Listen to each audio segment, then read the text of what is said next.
me? Would I harbor you? This isn't a vague question. This is a real spiritual question as we wade into the tides and waves of our theme year in Lent. Would you harbor me? Would I harbor you? You see, harboring someone is offering someone protection or shelter. It's offering them refuge. It's offering them sanctuary. What I'm asking you is if you have the spiritual inclination and the strength and the courage to shelter someone in need. The answer may be immediately yes. Yes, maybe runaway woman or child, poet, prophet, or king. That might be easy, right? What about heretic? Depends on who's chasing him. Refugee, tubman, spy. Now we wade into political waters. How's our courage? Well, let's stick with the spiritual question. Would you harbor a Palestinian or Israeli soldier? A scared or injured Trump supporter? Someone whose values conflicted with yours? Would you harbor a teenager wanting an abortion, a trans teen being attacked by the whole Republican Party? A woman freed from prison? A wanted immigrant, a runaway gang member? How about a Yankee fan? I mean, let's not push it. Let's not push it, those of us who come from the Northeast. Offering sanctuary means offering something sacred. We don't need those words on the screen right now. Sanctuary, like this beautiful place. We don't need the computer on the screen. But the beautiful place that this is can hold that too. Sanctuary comes from Latin, means sanctus, means holy. Historically, sanctuary by the law of the medieval church meant a fugitive or someone who was running from the authorities could go to the church sanctuary, and if they had one hand on the pulpit, they were immune from arrest for 40 days of immunity. 40 days, that comes again. Over history, this right of sanctuary became weaker and finally was abolished altogether. But the concept of a church or other religious sanctuary as a safe place for one needing refuge from the authorities or from the powers that be or from the world itself never went away.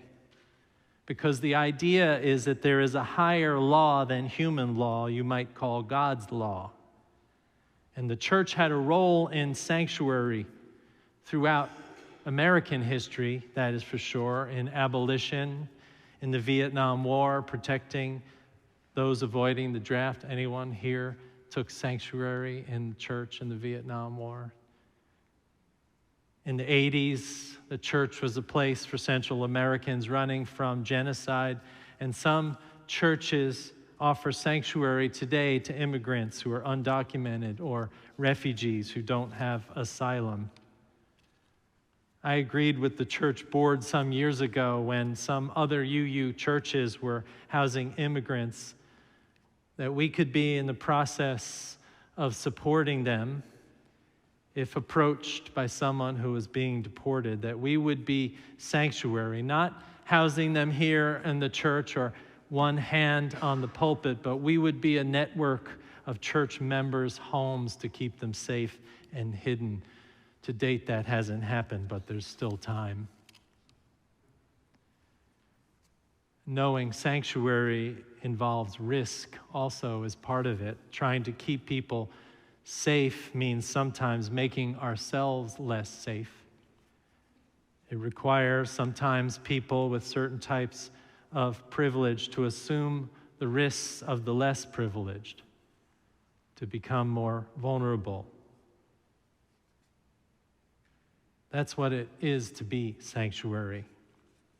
The sacred act of embodying the reality that we are all one, that we are all in this together, that we are all sharing the risk of holding what is holy up in the world that wants to divide us with what is unholy. Would you harbor me? Naomi Shihab Nye has a beautiful poem about this, not from the church, but from the world. She remembers the great singer Paul Robeson, who the State Department perceived as a threat, calling him a communist, a threat to national security, so that he was forbidden to travel. His passport was revoked in May of 1952 on his way to a concert in Vancouver, Canada. He was detained at a checkpoint in Washington State, and Nye's poem called Cross the Line tells this story. She says this: Paul Robeson stood on the northern border of the USA and sang into Canada, where the vast audience sat on folding chairs waiting to hear him. He sang into Canada. His voice left the USA when his body was not allowed to cross that line. Remind us again, brave friend, what countries may we sing into? What lines should we all be crossing? What songs travel toward us from far away to deepen our days? Paul Robeson stood on that northern border of the U.S. and sang into Canada. There were 5,000 people gathered on the American side and 30,000 on the Canadian side. My friend Victoria says this of the church: we are here to hold and to harbor each other.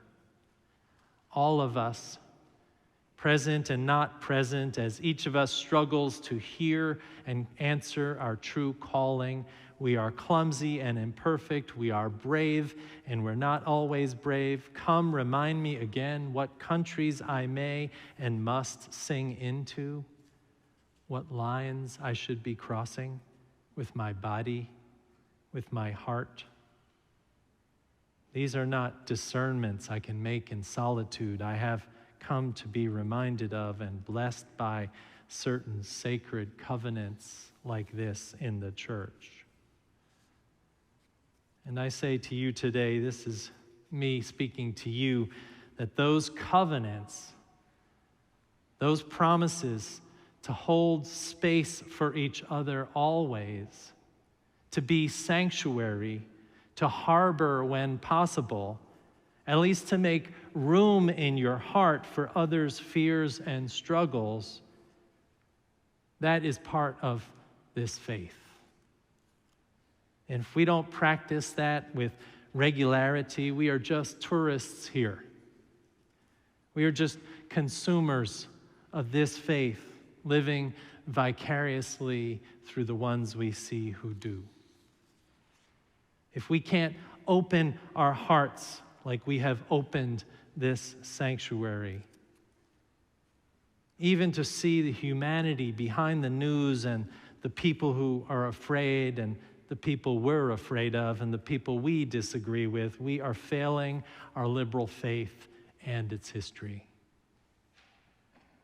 Even the architecture of this church is asking us to be sanctuary, not only just here in this place, but out in the world. Once this was named as a clearing in the forest. Doesn't it look like a clearing in the forest? You used to have trees here when they built it first. But it was a clearing and a sanctuary to protect liberals in 1962 who were afraid of a violent and abusive city of Dallas. You know the history. But a few years ago, when we built all this extra space on the campus, we put a passage through the campus an architectural feature that goes from this street all the way out to that other street so that we can see the world and we can ask ourselves, are we leaving this sanctuary, this protected, nourishing place, and going out into the world and giving it to others? If there's one thing in my ministry besides the parking under the Y, it's that passage that you can remember when I'm long gone. Because I have been asking you about this for years. Can we take what we are nourished by here out into the world?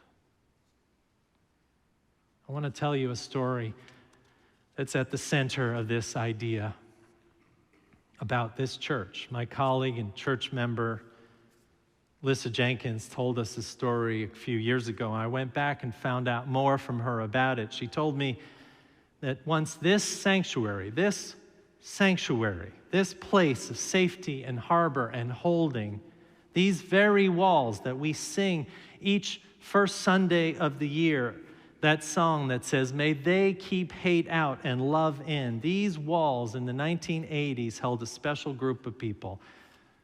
Not you who were here in the 1980s. Not Unitarians worshiping. You're special, but you're not the group I'm talking about. She told me she was living with a woman who was a devout Catholic, so they were settled here in Dallas, and they joined Dignity, a gay Catholic church. It was in the mid-1980s, and Dignity was no longer allowed to meet at Holy Trinity on Oak Lawn down the street because of AIDS. They met at a member's home until someone discovered they were welcome to meet in Rabel Chapel, that room you walk through on the Normandy side to come here each Sunday. And when a priest of that group was understanding how many young Catholic men were dying of AIDS without any access to the sacrament of confession and reconciliation, he found other colleagues, and somehow he gathered other priests who then agreed to offer the services to the AIDS community with him at First Unitarian Church in this sanctuary. So an evening every week, priests met with these men. One priest sat in each corner of this sanctuary. And as men began to arrive, Lissa said to me, "I was just an observer in the back. I have no idea how long we were there.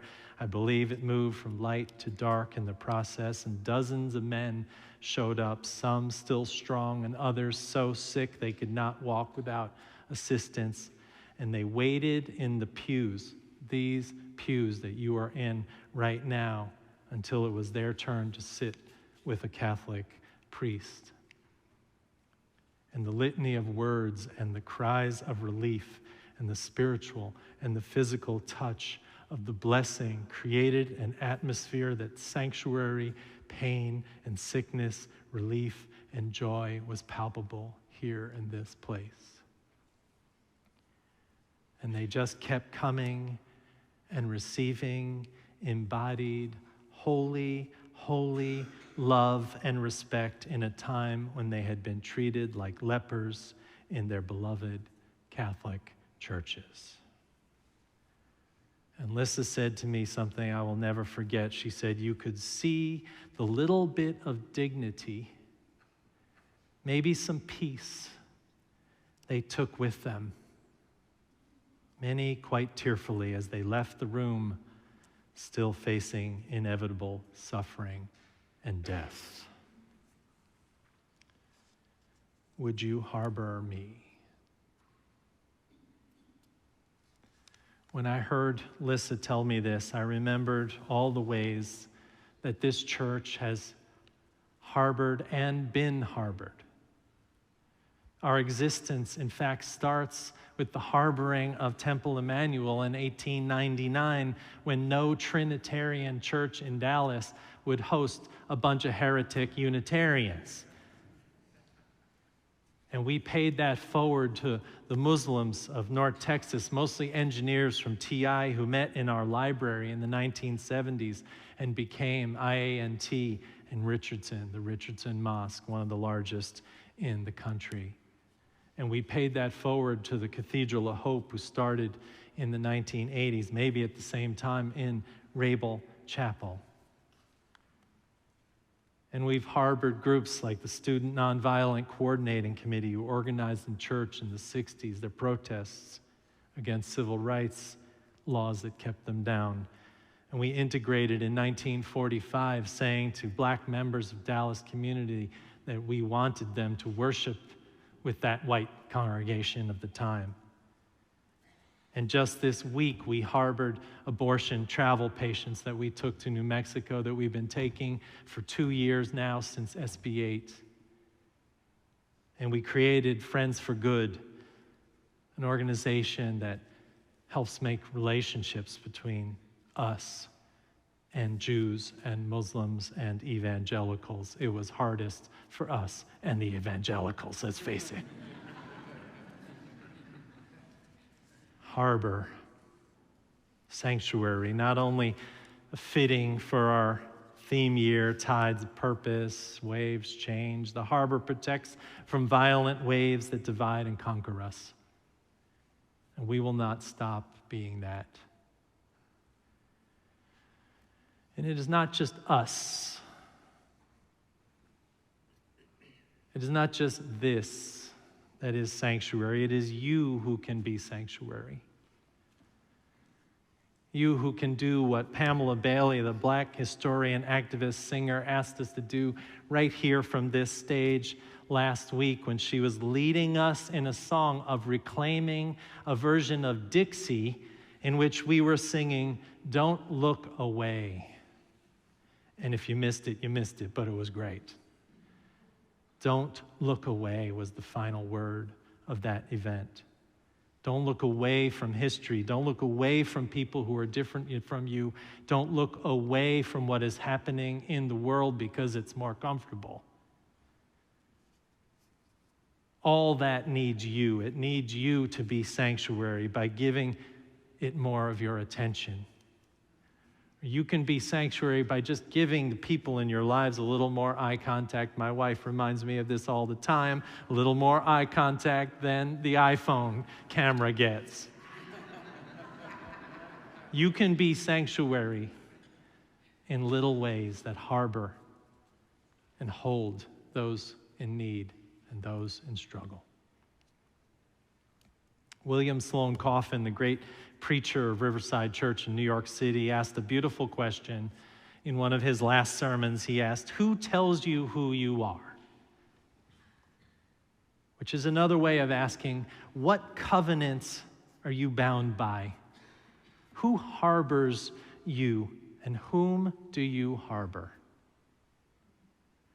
He said, some people rely on money to tell them who they are. Some rely on status and power. Some need enemies to tell them who they are. Too many of us, too often, he said, allow our own mistakes to tell us who we are. We look through the murky lens of shame or regret at our own shabby jumble of stumbles and sins and define ourselves by these alone. No other measure will convince us, he said. This is grandiosity and such delusion, he said. Who tells you who you are? Coffin responded by quoting Isaiah. He said, I have called you by name. You are mine, saith the Lord. And then he said this, for one thing, you never have to prove yourself. God's love is poured out universally on everyone, from the Pope to the loneliest wino on the planet. God's love doesn't seek value, it creates it. Our inherent value is a gift, not an achievement. So you never have to prove yourself with money or power or perfection. You only need to express yourself. And, this is the key, abundantly return the love you've been given so abundantly. Abundantly return the love. He was preaching this because he wanted everyone there in his church to know they belonged, not by virtue or by anything that they had done.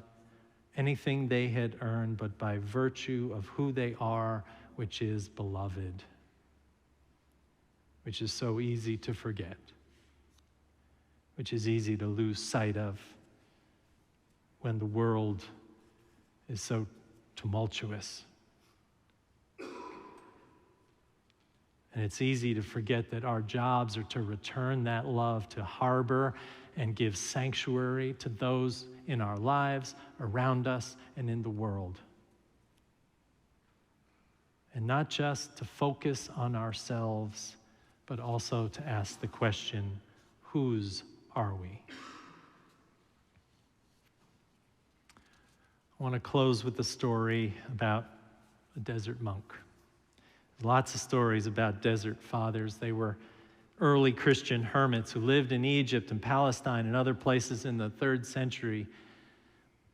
This one story is about a monk who lived many years, and every night he went out and lit a lantern by the roadside to cheer the weary travelers who might be passing by. Beside the lantern, there was a note which gave detailed directions to his cottage if the traveler was in distress or in need.